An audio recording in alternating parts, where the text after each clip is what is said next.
उन्होंने अपने उद्घोषण में कहा है, समाज का कोई भी सदस्य चुनाव को चुनौती के रूप में न देखे। ये चुनाव समाज के विकास, उनकी धरोहर का संरक्षण है। ये समाज को जागृत और संगठित करने, तकनीकी शिक्षा को बढ़ावा देने और विकास की दिशा दिखाने के अवसर है।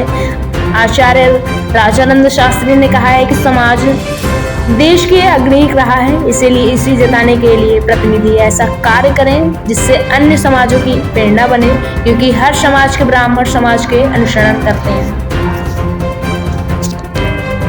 अध्यक्ष साहब नमस्कार।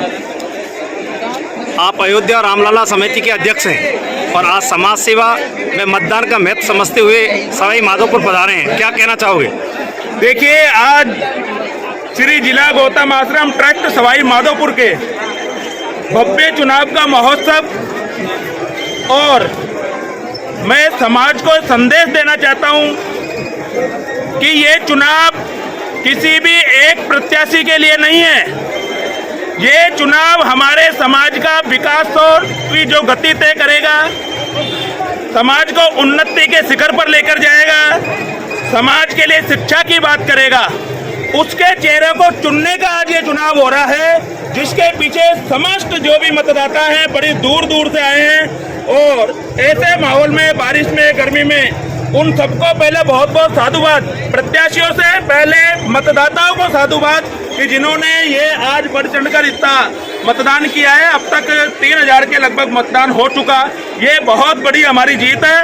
और दूसरी बात कि समाज के चुनाव को कभी भी चुनौती के रूप से कोई स्वीकार नहीं करे। मैं ये समाज को आज संदेश देना चाहता हूं कि समाज का चुनाव कभी चुनौतीपूर्ण नहीं होता। समाज का चुनाव है, विकास के लिए है, समाज सेवा के लिए है और समाज की धरोहर को बचाए रखने के लिए है।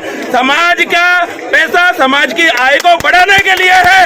और अगर कोई भी व्यक्ति समाज के हिसाब से अगर समाज को खोखला करने या समाज की संपत्ति को नुकसान पहुंचाने के हिसाब से कोई चुनाव लड़ता है तो उससे बड़ा समाज विरोधी कोई नहीं है। इसलिए यह समाज एकजुटता का प्रतीक है और हम सब आज चुनाव जो है ब्राह्मण समाज का चुनाव है, जिसके चुनाव पर समस्त समाजों का बहुत बड़ी नजर होती है। तो ये चुनाव एक आदर्श के रूप में देखा जाना चाहिए। हमारा समाज आदर्श रूपी चुनाव का संकेत देना चाहिए कि हमारे समाज से अन्य समाजों का जो चुनाव हो वो एक शिक्षा ले कि ब्राह्मण समाज का चुनाव था, कितना